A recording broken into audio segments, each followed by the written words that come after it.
Since 2017, COTI has endeavored to become a leading player on the cryptocurrency landscape, with an initial offering on Ethereum and then to a proprietary DAG with an emphasis on compliance through KYC and AML best practices.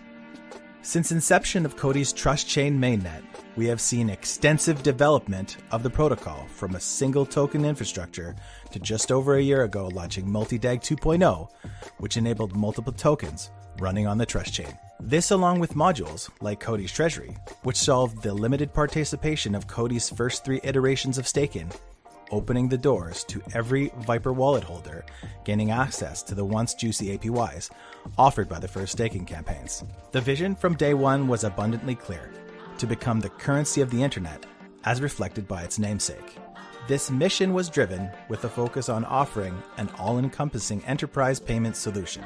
Enter COTI Pay Business and COTI PPN. What happened next shocked everyone.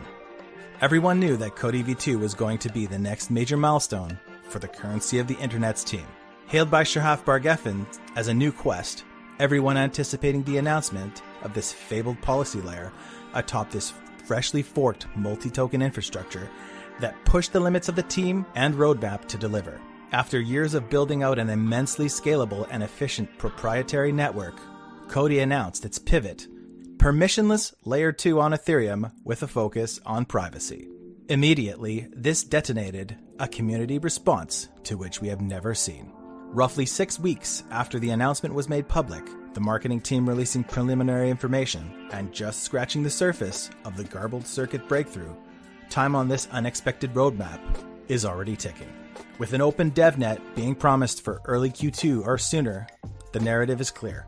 Deliver COTI V2 on time, as soon as possible, and through the Ecosystem Growth Fund, ensure that legitimate and immediate adoption awaits. Join us tonight as we continue to make sense of this monumental shift for Team COTI. This is part 2 of the Paradigm Shifts on the Who is COTI podcast. Let's spin. 1, 2, 3, 4.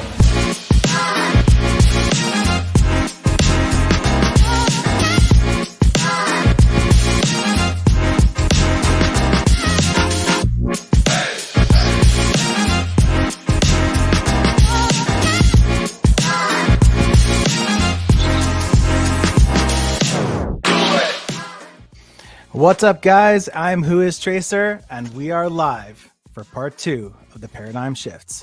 Welcome, COTI Unity Node, Ship, and especially HumansMeetSats to the room. How's it going, everybody? Hello. Hey, guys. Hello. So, what do you think? What's going on? How's everybody feeling? Not everybody at once. Come on. Okay, I will start then. It's doing good. It's exciting times for COTI. So, yeah, it's fun. Yeah, a lot of stuff going on. Should we get into it? Are we ready? Yes. Let's do it. So, as is customary, we always like to ask our guests, who is HumansMeetSats? Well, I think you can write a book about who I am, definitely. But to make it short and for everyone a good thing to know is that I'm HumansMeetSats, known by I write and post on X, formerly known as Twitter, but I think everyone still calls it Twitter. You know, it's better than X because X is nothing. For a longer time, I'm doing some threads, etc., on mostly COTI. I try to diversify a bit, but yeah, I don't know. I love COTI the most. And yeah, I started to write blogs at the beginning of this year on Medium. If you didn't read it yet, do it. And yeah, I also try to be active on Telegram, for example, just to be here for COTI. Coming from the Netherlands, as you might understand from my voice, I've a bit of a cold, so if I sound a bit weird, I'm going to blame that. Awesome. Well, thank you for being here and welcome from all of us. So at the beginning, when we started talking about getting humans on the show, I said to humans, well, what did you want to talk about? Is there anything you wanted to bring up? And he wanted to look back as we get forward and move forward today. He wanted to look back at COTI V1. So I'm going to give it to Humans. Take it away. Let's talk about where we came from. Yeah, it's already a long journey, right? So I think it's tied with the current sentiment that people have, right? So if you are in the Telegram, on X, Twitter, or even the Discord, you kind of feel a bit that we are I don't know, not negative, but we forgot what V1 was all about, what we did. So if you go back to 2017, if I'm correct, I believe I entered the COTI universe in 2018, 2019. So I think I stepped in when ADA Pay was going to be a thing, which was already, which was big for COTI, right? Because it started as a small company, and then oh my god, the big Cardano that was going that it was setting all-time highs. It was pretty awesome. And then shortly after that you had COTI Pay. Do we still remember the credit card we used? Did some of you use the credit card, guys? I couldn't get one, right? I'm from Canada, so it wasn't offered to us. Yeah. The ever going hate to North America. Yeah, it's a bit sad, but it worked. We had the partner Simplex, didn't work out with them as expected, right? So we stopped using the credit card or the COTI Pay solution. Of course, we had the treasury at the beginning of, if I'm correct, 2022, January 2022 or January 2021, not sure anymore, but the treasury where the magic happens. And of course, we have the COTI Bridge, the COTI Explorer. We are listed on many central exchanges, DEXs. We have, of course, the beautiful Jet and the beautiful Shen. It's just a mega working product. Just don't underestimate it. We went from a single token infrastructure to a multi-token infrastructure with a multi-DAG. Without going into very technological discussions, it is big that COTI did that. Just don't forget that. And of course, the beautiful G-COTI, it's going to live along with COTI V2. So that's good to see. And we ended COTI V1 with the private payment network that did have a soft launch last month. And hopefully we will hear more news about that in the coming time. And I might, forgot a few things about COTI V1, but yeah, COTI did a lot. I think it's for most people, it's difficult to grasp because they want to see actual partnerships, right? So we had partnerships with Cardano. We had some MOUs, so the mutual, what is it called, agreements that you start talking about a possible partnership. But yeah, the PPN is here, and I hope COTI V2 is going to be the next step that is going to work for everyone, especially for COTI, of course. So yeah, we should not be too negative about the past, about the years of COTI V1. The team did a lot. I think we should be proud about it as a community. So I have to ask you, what was your first impression when COTI released that massive Medium article? It was a little bit overwhelming for most of us. What were your initial thoughts when you first read through that? The migration to Ethereum. Yes. Article. Yeah. Okay, I'm going to be honest here. My first, I think for everyone, my first impression was like, yo, come on, what are we doing? We are leaving behind this beautiful multi-DAG infrastructure, this beautiful technology, and we're going to Ethereum. What? We are working with Cardano for years, and now we are going to Ethereum. And then, along the weeks after, you went on and you saw like, oh yeah, we have these privacy guarded secrets. We have more developers because Ethereum it's the second largest market cap in crypto. I think it's a logical step. But communication-wise, maybe they should taught us differently. But yeah, I'm not sure. It's I'm after weeks of reading through it, after understanding it, I'm happy that we are moving to V2. Yeah. I know that for a lot of people, the first read through, it just brought people through so many different emotions, right? And a lot of people, the first reaction was anger. Why are we pivoting? Why are we dropping this? Why did we work so long to build this multi-DAG? Like, it was just forked, basically a year prior to allow multiple tokens, and then we're here. But I thought it was interesting, and I got to ask Shahaf, in the last AMA, and we all pretty much assumed that this move to privacy, the Ethereum is one thing, but the move to privacy made sense because, like he said, as they were coming further into these agreements with potential enterprises, is that the privacy aspect was lacking on COTI V1. So I thought that was pretty interesting. Yeah, and I think for us, the most important thing is that we are going to a chain. We're going to an ecosystem where there's a lot of money. Basically, that's why where 80% of crypto is here for is gains. And Ethereum is going to bring that to us. I think if COTI stayed on V1, I'm not sure if it would survive the next bear. I'm honestly not sure, because you are stuck within your own boundaries, and yeah, I think it didn't work. It wouldn't work out, but that's my opinion.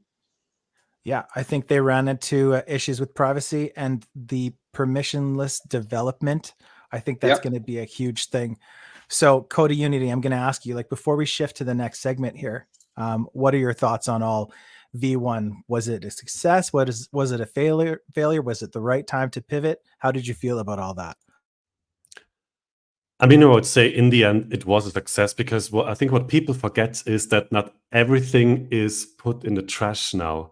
So as it has been said, the best part of COTI V1 will be migrated to COTI V2, and added to those best parts is that COTI V2 will be permissionless, and the privacy feature, it will be easier to program because it has Solidity as its programming language, and not this proprietary solutions that nobody's developing for.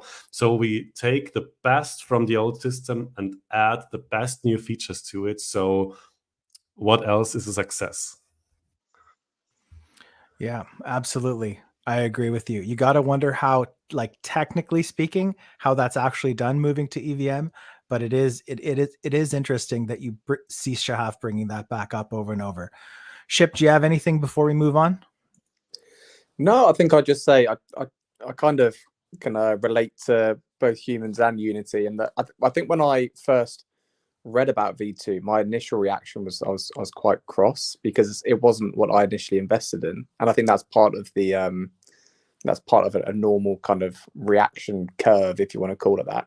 But I think for me, once I kind of sat down on it and kind of approached it from a non-biased perspective, I realized that, like Unity says, the best parts of COTI are migrating across. And then, as Humans says, we're moving into a new layer one that has like unlimited liquidity. And we were really struggling when we were isolated. So all of this is just everything that was great in V1, and V1 was a success, is now moving across to a land of liquidity and an infrastructure upgrade. So I'm all for it, but I can understand how people are different in their journey to arriving at that kind of thought process. The land of liquidity. I like that. That's a good one. So since we're already on privacy, I'm going to play a short clip. It was interesting to hear Shahaf interviewing Dr. Navishay Yanai about the garbled circuit protocol. And I'm just going to play this really quick, and then we'll jump in. Why did you choose to focus on privacy? Is it because of all the new use cases that can come alive with privacy? And with that, why do you feel that privacy is so important? So I think about it on the other way around. I think that the real question should be why one would give up its privacy, and I think privacy should be given as default and not as a special care. And this is also reflected by the fact that privacy is one of the human rights, basic human rights stated by the United Nations. So yeah, I really appreciated that privacy should be given as default comment. I thought that was pretty special. So as usual, COTI Unity has prepared a presentation summarizing that interview. So I'm going to hand it over to COTI Unity. All right. So first of all, let me just share my screen. I hope you can all see it. Yeah, perfect. So this was the interview with Dr. Navishay Yanai, and I have to say I really, really like this interview because Dr. Yanai gave such precise answers and answered so many questions that I have. It was quite a lot of information, and the information was really dense, so I thought it would be good to do a little recap. So who is Dr. Yanai? He's the CEO of sodalabs, and he does research in cryptography. And one of the main goals of sodalabs is enabling privacy for individuals and for organizations. And as we heard in the interview already, one of their principles is that privacy should be a default and not a feature. And they also see, as the United Nations, privacy as a human right. And as we already know, they are working on optimizing garbled circuits for blockchains. And I really have to say, garbled circuits are my new favorite topic because it's so interesting how privacy is implemented with garbled circuits and the features it has. So we talked about that in the last podcast. So what is the difference between privacy coins and confidential transactions?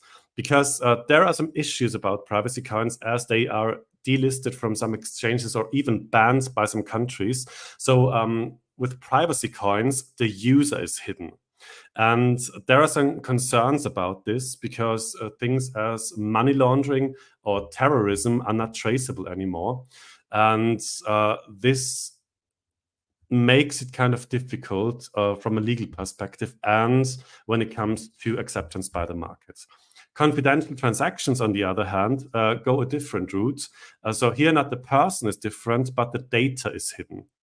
And this will probably be much more accepted by the market. And I think we've also seen it, for example, how important privacy is. I have to think of the COTI community vote concerning the APY boost. We were all kind of checking the Explorer, see how many votes came in. And of course, it's the first step of governance, but it's not ideal because the votes shouldn't be visible. But right now, it's not really possible in any other way. Because privacy in many blockchains and crypto projects is not implemented. So just as a little example for how this could work, that data is hidden, but the person is not. Then Dr. Yanai talked about garbled circuits, and he talked about it in a very simplified way, which is much easier to understand to look at than to look at the full concept.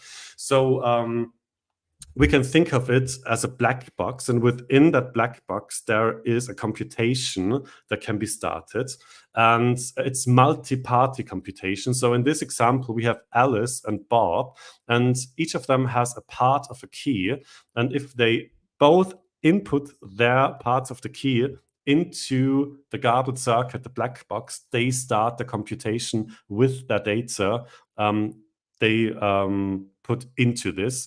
And the important thing is that they both know nothing about the data of the other person. So their private data or their secret data stays confidential. So when the computation is done, there is an output that can be either encrypted or not encrypted.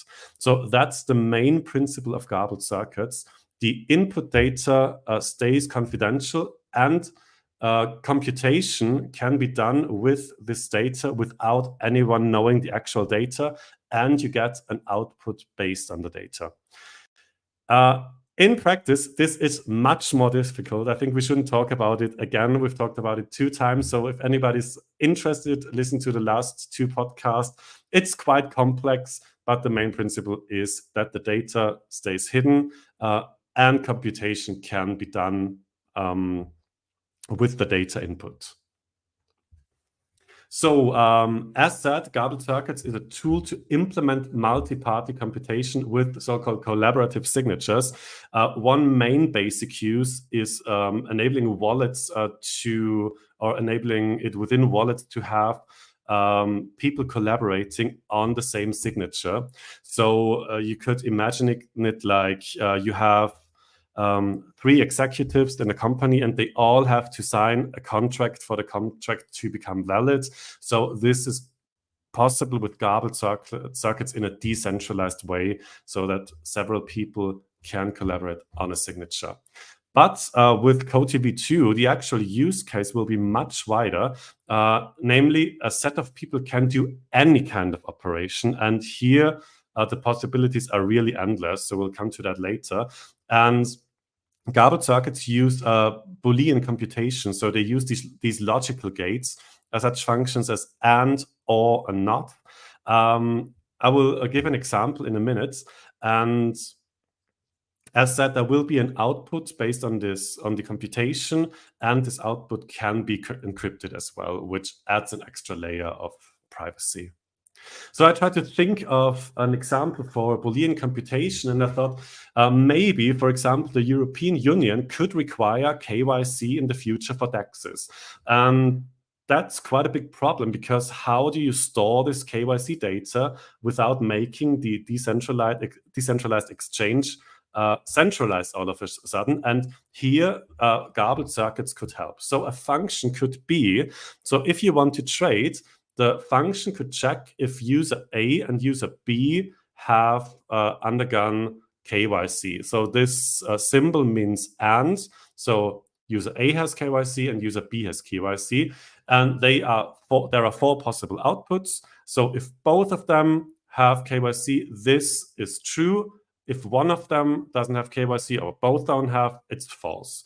Then you could add an extra layer, an extra function checking the user's geographical position and check if the using of DEX without KYC is legal in their country. And here you would have a decentralized way of staying regulatory compliant without having to store a user's KYC in a centralized way. So just as a small example of what garbled circuits and these Boolean computation can do.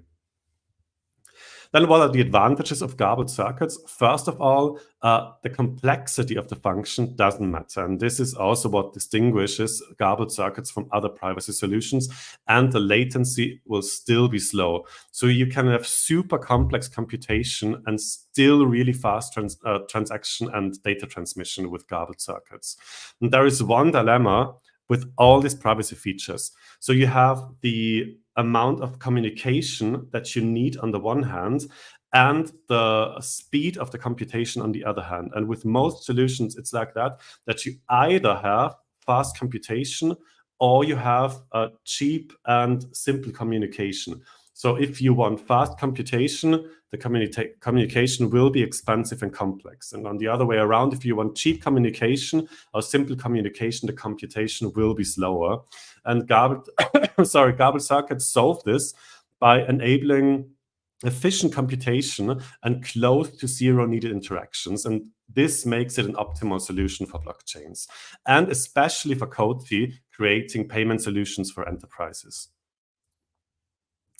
Then what's the difference between zero knowledge and garbled circuits? One of the main differences is interoperability. So with zero knowledge, everything that we said can only be used by a single user. But with garbled circuits, you have multi-party computation. So the data of several users can be processed. And with zero knowledge, we have quite simple use cases like identity or age verification. So things that work for a single person. But with garbled circuits, we have the same use cases and many more, but it's possible to have this multi-party computation. And one other very essential difference is that garbled circuits needs lower computation power than zero knowledge. So as we will hear later, you can basically run it on any device, which is not the case for zero knowledge. Then some use cases. We've already had other use cases, but these are the use cases that Dr. Yanai mentioned in the interview. So for example, the voting for shareholders, for example, then payment, which is essential for COTI, the amount or the type of token are confidential and are not public on the blockchain. Then, for example, taxes and also storage of personal data, for example, health data. And I think we should leave this screen up a bit because it compares the different privacy solutions. And as you can see, garbled circuits is the only one that combines all 5 features. First of all, multi-party apps. So the data of several users at once can be processed. Then low latency. We have fast transactions, fast transmission of data. Then it can run on any device because it needs low computation power. Then there is no single point of failure. So an error in the system cannot shut the whole system down, and there is light storage for the data. So this is the main overview concerning garbled circuits and the SodaLab research and the difference between garbled circuits and other privacy solutions. Thank you so much for your presentation, Unity. I really appreciated that that interview between Shahaf and Dr. Navishay. I thought that Navishay's answers were so calculated, simple. He was very deliberate how he answered things. I'm really happy that we have those two on our team. I think they're brilliant. I got to ask humans, when you watched that interview, what did you think? Well, at first my brain froze because at the same time that I wrote about the garbled circuits, it was like, oh my God, what is this? What are they doing? And then during the interview, he's telling us things almost like I'm 5 years old and I'm understanding what he's talking about, right? So I think if COTI can really market this garbled circuits thing and really make it understandable for everyone, then yeah, then we're in for some fun. That's one thing for sure. Yeah, for sure. Ship, what do you think? What was your initial reaction? Yeah, I mean, but to be honest, I really liked Dr. Navishay. I thought he was really well presented. Thought he was very genuine, and I think, as everybody else said, he was really articulate and simplified things for those of us who are a little bit more of a technophobe. So I really appreciated the interview, actually, and it'd be good to hear more from him. Yeah, absolutely. I like the comments that we saw from the community. A lot of people said that they appreciated having him, kind of as an intellectual rather than a salesperson come and do this interview. I think that said a lot. Unity, was there anything else you wanted to touch on this before we move to the COTI V2 AMA summary portion? Yeah, maybe just my impression that I had. So I really had the impression he knows what he's talking about. He's a scientist. As you said, he's not a marketing person. He's a scientist. I also checked out some of his papers, so he really knows what he's talking about. And we also have to keep in mind, no other project has managed to implement garbled circuits. And what a lucky coincidence that there is an Israeli scientist working with COTI to implement this technology on their project. So it's really great in my opinion. Yeah, I agree. One of the things so we'll move to the AMA, the recent AMA with Shahaf. And like my favorite part about that really was the fact that, we've been kind of pushing them to do more live community outreach. And so it was pretty exciting to hear him say that they were going to make it a point of hosting these monthly AMAs. So I'm going to bring your screen back, Unity. And again, Unity has prepared a summary of that AMA. So let's do it. All right, so let's do a quick recap of the AMA. So for everybody listening for the first time, Shahaf Bar-Geffen is the CEO of COTI, as we all know, and there has recently been an AMA. And the first thing he talked about is the new ecosystem fund allocation, so the new ecosystem fund. So 400 million COTI will be used for the ecosystem fund that should help to move forward the project for developers, for marketing, and so on. And so the question is, where do these 400 million COTI come from? So 100 million come from the vault, 100 million come from custody, and 200 million come from uncirculating supply. So that's a total of 400 million COTI that's allocated to the ecosystem fund. Then next thing was COTI V2. What are the next steps? We've all seen the roadmap. DevNet is planned for Q2 of 2024. Then we'll have the testnet, and then the migration will happen between testnet and mainnet. And in Q4 2024, we are expecting mainnet. And Shahaf said, as of now, everything goes as planned. Everything is in time, and maybe things will be launched even a bit sooner, which is great. So as we expected, they have already been working on this for quite a while, and I think they are already quite far ahead in development. So I think Shahaf sounds very, very confident. So I'm also confident that the roadmap will be as it was announced. And as said, also with the ecosystem fund, there is a plan to grow the ecosystem concerning developers, partnerships, and marketing. And I think this is one really essential part that he says, that privacy is absolutely necessary or even legally required for enterprises to use blockchain technology. He also said that enterprises approached him and said they need this privacy feature. And it makes sense. So it just doesn't work that enterprises process user data or their own company data, and everybody can see it on the blockchain. Or so this privacy feature is absolutely essential, and it's a necessary match with what COTI is doing, developing payment solutions for enterprises. So, in my opinion, it's just a natural progress that privacy is now implemented. Then we'll come to tokenomics in COTI V2 and the tokenomics before COTI V2 will launch. So there will be significant additional rewards for the treasury users in 2024, and the treasury will also open for ERC20 token holders.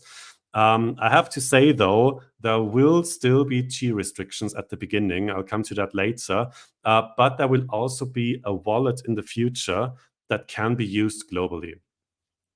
Then a lot of users, a lot of investors had the fear that they have to lock their COTI again for 1 year to receive those rewards, but this will not be the case. So this was stated really clearly. In the AMA, users will not have to lock their COTI for 1 year to receive the rewards. The total amount of rewards will depend on some things. Naturally, the total COTI amount you have, so the more COTI you have, the more rewards you will get. Then the locking time, as we know, you can have unlocked deposits in the treasury and deposits up to 120 days locked. And it will also depend on activity in the treasury. So he said there will be new ways of being active in the treasury, and I thought a bit about what this could be. So maybe this is the liquidation feature that is not implemented yet. So maybe if G-COTI holders participate in liquidations, they also get additional rewards. We don't know, so this is just speculation. But he said there will be new activities in the treasury that you can do to receive additional rewards. The new tokens from COTI V2 will be minted in 2025, and then there will be slow inflation. So then the outlook on 2025. So COTI's goal is enabling blockchain privacy, and they want to be a front runner. There are some unique use cases that we've already read about, such as gaming, governance, health care, and legal data processing, central bank digital currencies, and so on. And also, and I think this will be the case, privacy could be a big narrative in the next bull run. So I think it will be those projects who manage to implement privacy that have the most potential in the next bull run. Then the Treasury. The Treasury is fully compatible with COTI V2. In Q1, so within the next 2 months, there will be ERC20 support in the Treasury and also the integration of other wallets. So for example, you will be able to use MetaMask to deposit your ERC20 COTI in the Treasury. But as said, for now, there will still be G restrictions. Then also finally, in Q1 2024, we will get G COTI as reward in the Treasury. A lot of people have been complaining, how can I get G COTI without buying it? Now we will get it for free. Deposit your COTI in the Treasury and you will receive both COTI and G COTI as rewards. And the Treasury will also be the main tool for swapping the V1 tokens for the V2 tokens, but there will be also other ways to do that. And the basic concept of the Treasury will stay the same, only the underlying technology will change. So people who are already using the Treasury will probably have not much change. They already know how the Treasury works, just the underlying technology will be different. Then next big topic, the PPN launch. So in December 2023, there was a tech launch. I'm really glad that this term has been used now. Maybe could have already been used in December, could have saved us a lot of discussions. So in 2023, in December, this was a tech launch, followed by proper testing in a live environment. And as we already know, the first token was introduced, the DPINR, the Delta Platinum Indian Rupee. And a lot of people asked how many people are testing this now. So it's hundreds of people at the moment, and no issues were found. Next step is that tens of thousands of users will use this token, then hundreds of thousands, and then millions of users. And I'm already really curious what kind of company this will be with that many users. And as we've heard, the enterprise name will be revealed when the client is ready. In the COTI V2 roadmap, it says it will be in COTI in Q1 of 2024. So we can have an outlook on the next 2 months and hopefully expect the enterprise reveal. Then testnet and mainnet nodes, there were also a lot of questions. A lot of people wanted to know, should they still start running a testnet node? And the answer was yes, because testing is still needed and also the new infrastructure will need nodes. And apart from running a node, you can get rewards in different ways in the future, namely, for example, through developing on DevNet, developing smart contracts on DevNet, marketing, and there will also be a COTI ambassador program, and people participating will receive COTI rewards.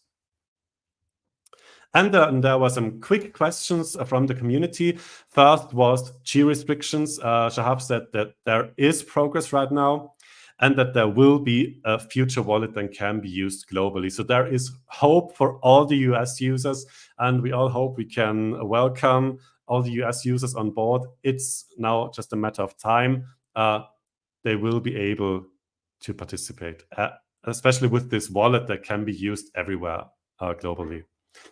Then there was another question concerning the privacy feature. The question was about whether COTI has shifted its focus now. But COTI's main business is still developing payment solutions, and privacy is an added feature. And the last question was about buybacks. And here there was a short statement that because of the SEC suing Binance, that there will be no more discussions about buybacks for now. Yeah, that's it. That's the recap of the AMA. I think also some very interesting questions were answered there. And yeah, we know more than before now about a lot of things. Thank you, Unity. You know, it's funny, I've hosted so many of these things on Twitter Spaces that I was looking for somewhere to kind of react with emojis. And anyways, I've been holding on to a comment. I'm going to just go to this really quickly and then we'll come back. But I've been holding on to a comment from Vincent Montella on on YouTube for a little while. Due to geo restrictions, U.S. COTI holders cannot participate in the treasury and will simply have their COTI holdings diluted when converted to V2. Now, I'm kind of bringing this up to the screen as a little bit of a PSA. I think that I know where people are saying that. I think we need to wait. First of all, I don't agree. I know some people are saying that. I don't think they have enough to base that on. And we're all waiting for answers from the white paper, right? There are questions about tokenomics. This, especially for you guys, is a big one. So I don't think anybody can really answer this because we don't have enough information for that yet. So when you're seeing that, maybe take that with a grain of salt. The white paper is going to definitely kind of shed more light on those kinds of on the tokenomics FUD. And I just wanted to say that. But for me, getting back to the AMA, and thank you, Vincent, and I'm glad you're still here. It looks like you're still here. Getting back to the AMA, for me, other than, the fact that they're kind of talking about doing, more community relations AMAs, once a month or if not more, was the comment about Open DevNet. I think a lot of people associate DevNet with it being closed just to the developers of the protocol, but they did talk about having people on there already building smart contracts and playing with privacy features. I thought that was really significant, and that's one thing that got me excited. So Humans, I know that originally you said that you weren't going to be able to listen live, but I assume by now you've gotten a chance to listen. What was your initial reaction to the AMA? Did it answer any questions for you? Yes, it actually did. And I've wrote a few things down from the beautiful overview of Unity. Well done. So first of all, the ecosystem fund. Holy moly, that's big. I cannot emphasize how big this is for attracting big projects and developers. I think that's really huge. I'm also looking forward to the DevNet.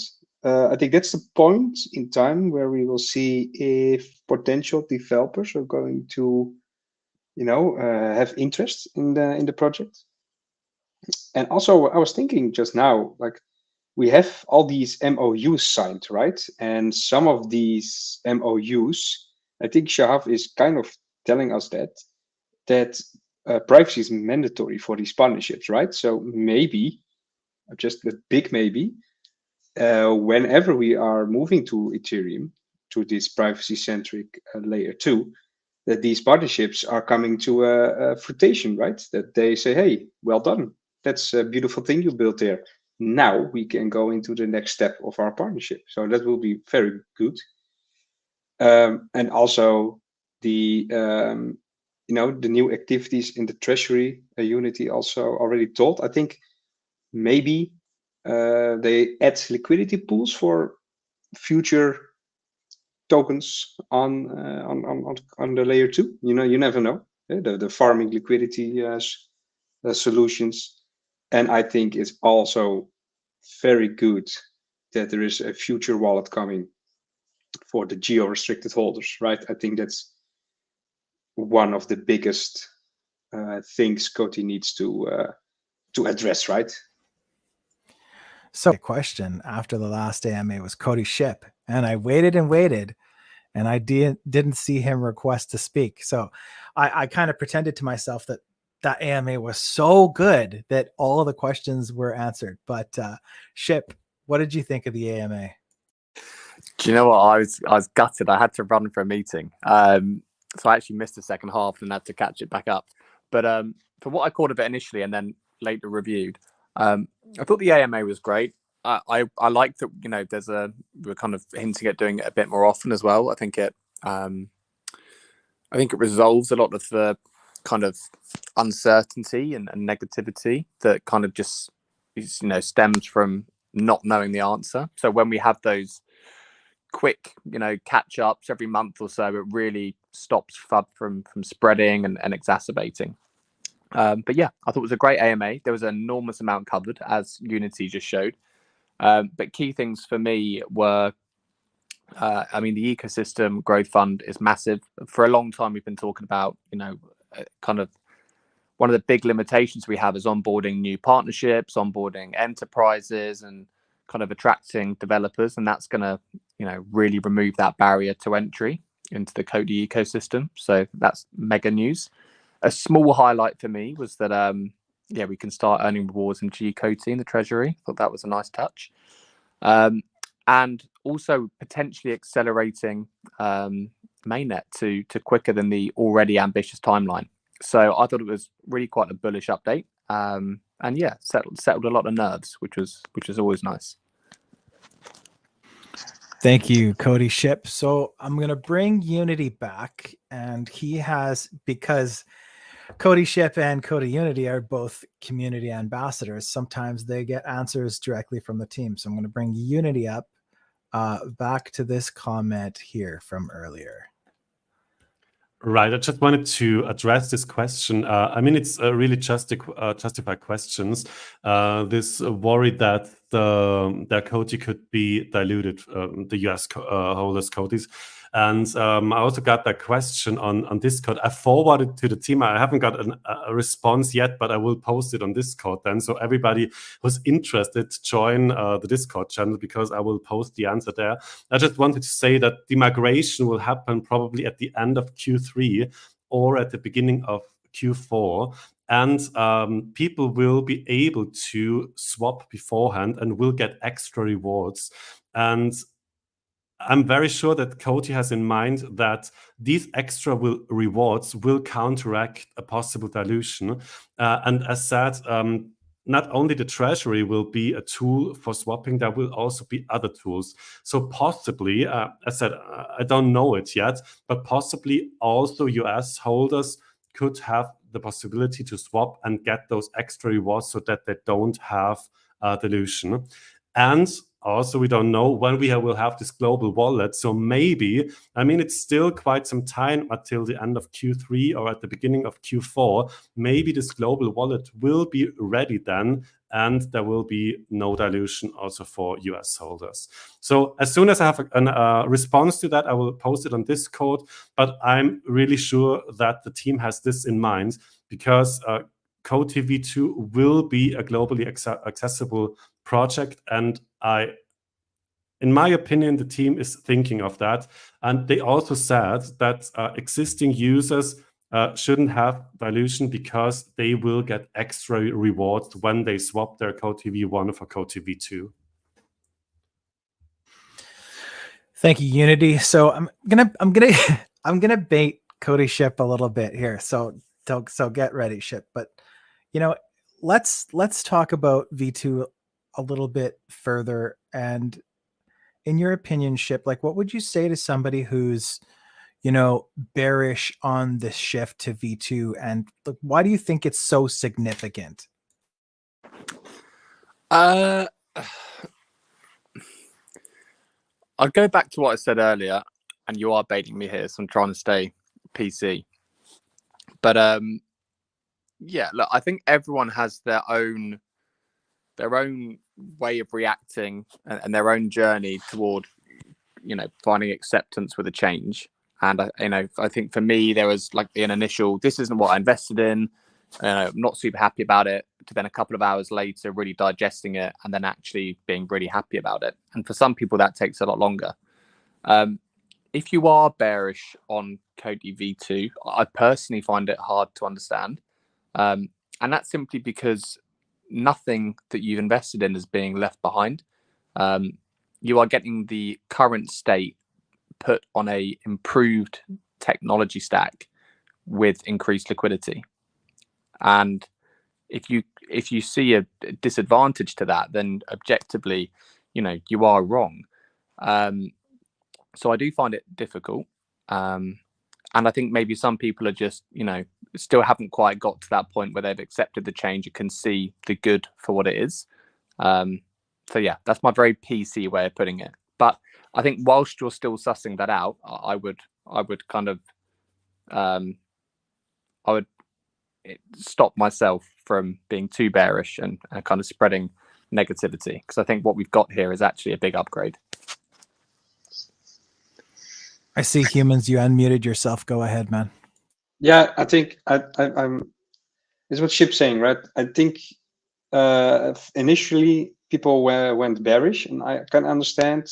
But if you look farther ahead and just think about it, everything, the beautiful things of COTI V1 are coming with us to V2, and we are building something amazing on V2. So it only gets better if you look at it. So it's time to leave the bearish sentiment and be positive, because that's, you know, also good for the community. So yeah, that's my 2 cents on it. Just stay positive, because beautiful things are coming and the beautiful things are staying. Unity, I may have asked you this before, but you know, what is, if you had to pick one, I always like to ask people this about roadmaps and stuff. So if you had to pick one thing that, you know, resounded the most to you with COTI V2, what would that one thing be? I mean, for me personally, it's garbled circuits. This privacy feature for me is absolutely essential in bringing COTI forward. And concerning, I would also like to pick up the question why it's so significant. I think it's an absolute necessity.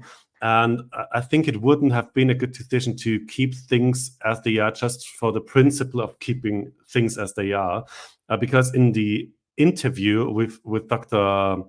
Yanai, I read a bit between the lines, and I thought he wasn't so keen on COTI's proprietary solution. So I'm not sure if this privacy feature and garbled circuits would have worked with it. So it sounded like Solidity works much better with it.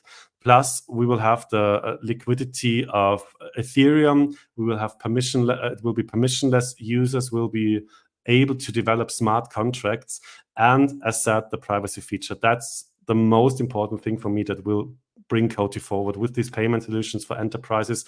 This will not have a big future without this privacy feature.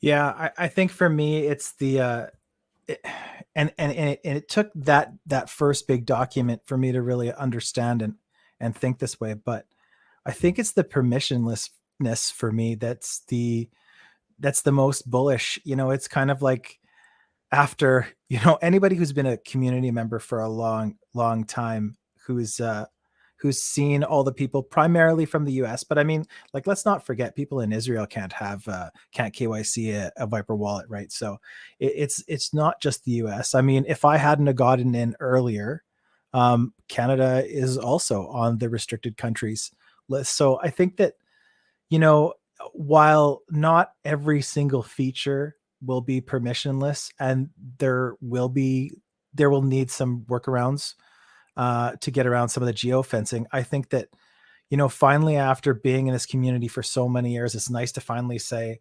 I'm sorry. You know, like, you know, guys, like, everybody wanted, you know, all of North America, you know, in the treasury and part of the protocol. This is what I always say, like why wouldn't we? Right? Like, this is the US brings liquidity. It just does. So I think for me, it's the permissionlessness, and not just, you know, from the aspect of holders coming to the treasury, but, you know, even people just building on it. And not only is it permissionless, but it's in a more common language. I think that's so it's so important. The Ethereum thing caught me off guard, and I know a lot of people were like, the fees are going to be brutal, but, you know, I think people are starting to realize, you know, what an L2 is. COTI Ship, your thoughts on permissionlessness? I know, you know, we talked about this earlier, and I thought you had some good points. What did I say? I don't know. It was something I was going to say, and then you said it, and that's why I thought it was really smart. Oh no, I can't remember it.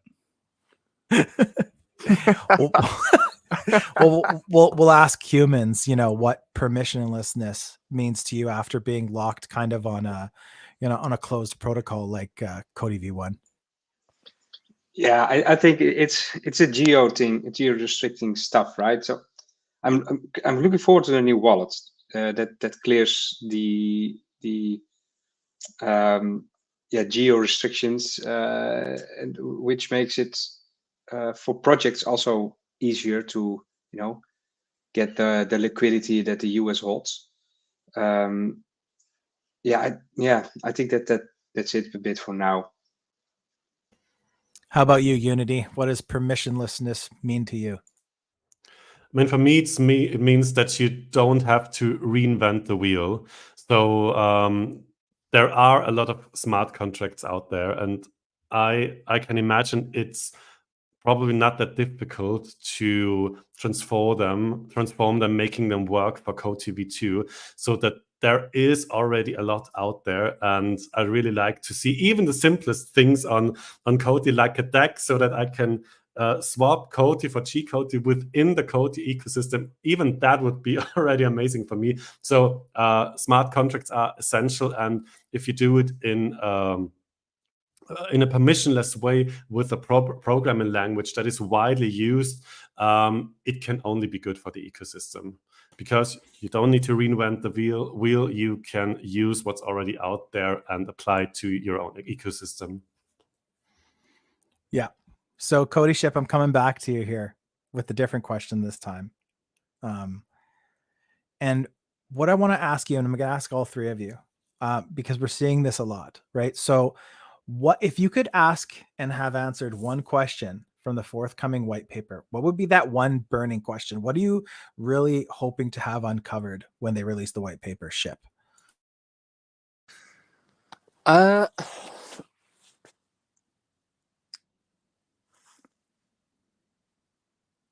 not sure. I think for me, I don't think this is something that would be really addressed in a white paper. I really want to understand, and I think Unity has a better grasp on this, but I would love to see some real tangible examples of multi-party computation via a garbled circuit. I understand the broader use cases around AI, around DEXs, healthcare, and a few more. At a high level that makes sense, but I would love to know some specific tangible examples of where multiple data inputs that people don't know about create an output. So I realize that doesn't answer your question, but that's what I'm stuck on at the moment. No, I agree with you. And, as I was reading that first big paper that I keep referencing, that first big Medium article in December, it was, I just knew a tiny little bit about garbled circuits. And I would sit down and I couldn't figure out why, I guess I didn't understand garbled circuits enough to understand how it was so over my head that I just couldn't figure it out. So whenever anybody comes up with an example, or, a potential use case, especially the ones that Navishay brought up, I thought that was pretty incredible. It's a good point. Humans, if you could have one element or question answered from the forthcoming roadmap, what's the burning question for you? What do you want to know about? Is it tokenomics? Is it something else? Well, for me, actually, it's a big one. It's not one question or a small thing. I just want to see the full picture of the white paper, right?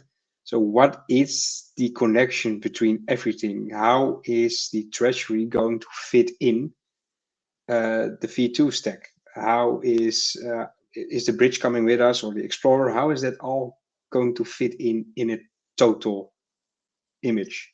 That's what tokenomics, I think we discussed it a lot already. I think that's fine. Just a big picture, I just want to read through that white paper and think, oh my God, what we are building here, that's next gen stuff. I like what you said about tokenomics. I tend, I don't know if it's just been here too long or whatever, but I tend to agree with you about the tokenomics. I think, I know it's different than what most of us originally signed up for. You do see a lot of people in the community who, after you see what they're writing right now, it's almost like it was, the max cap of 2 billion tokens.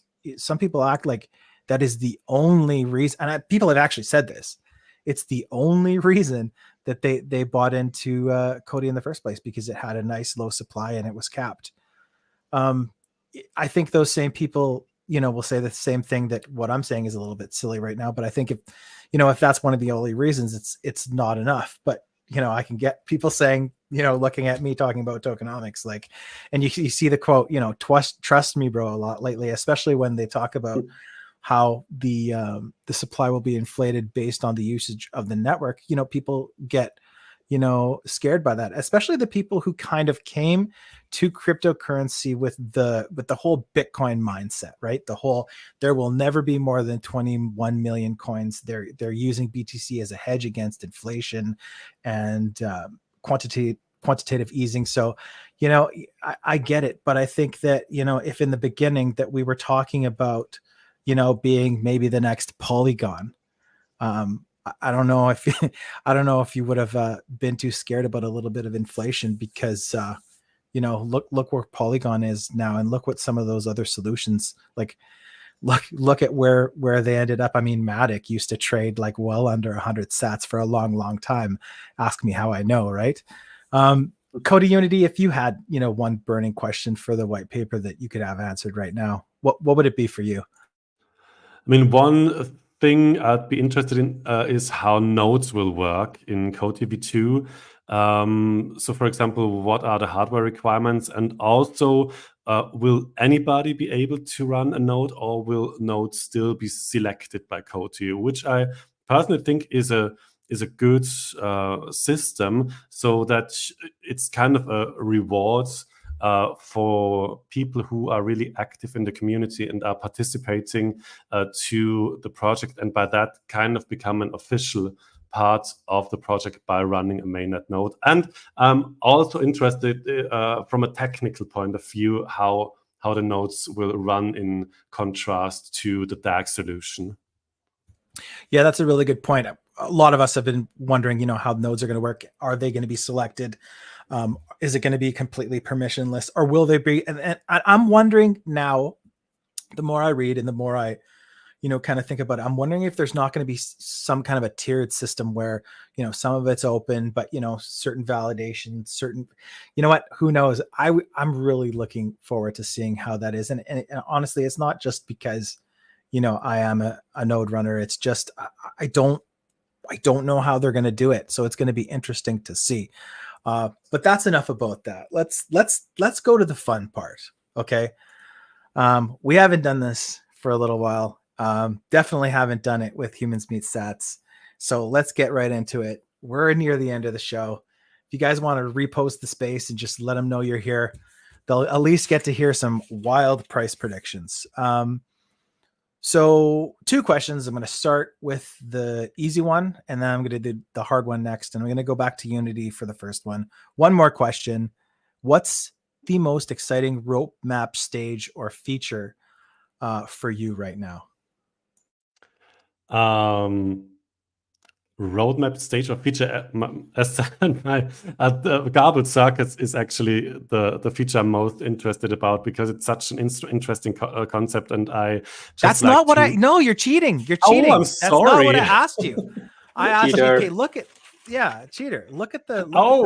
You mean this? Okay. Yeah, I mean, what here, is the most, I guess, feature, but you already answered that, so you can't say it again. So, okay, the stage. What are you most bullish about here? Most bullish about, of course, mainnet. Most interested about testnet, because DevNet doesn't do much for me because I'm not a developer. But testnet could be interesting to get a first glimpse of COTI v2, and then of course mainnet is the big thing, seeing how the system will actually run in practice. Oh, we lost our host. Okay. Our host is gone. Oh no! Oh no, the party is going to start now. This is my moment. This is my moment. Ship, the floor is yours. Fantastic. Sats, what's your most exciting roadmap milestone? For me, it's between DevNet and testnet for sure, because it sounds weird, right? Mainnet is of course on top, but the DevNet, I really hope that we are getting some insights on the projects and developers that really want to, hook themselves into this project and start developing at that moment. So for me, besides mainnet, which is of course for everyone, the best part of this roadmap is DevNet. Welcome back, Tracer. Yeah, well, that was fun. I'm glad to see you guys were still here. Whew. Okay, over to Ship. What I just had a dream realized, Tracer. For 10 seconds, I got to host the podcast. But no, look, for me, I think enhanced mainnet is cool. I mean, everyone likes, tweaks and new bells and whistles. But look, for me, again, it's DevNet. I think the full garbled circuit solution isn't in play by then, but I think you can use it as if it were, is my understanding. So I'm really intrigued just to see, developers get stuck into it and see, what is the user experience like what are the limitations, like what are the boundaries that you can push with this, and I think that would be super exciting. So yeah, for me, DevNet, and then of course mainnet.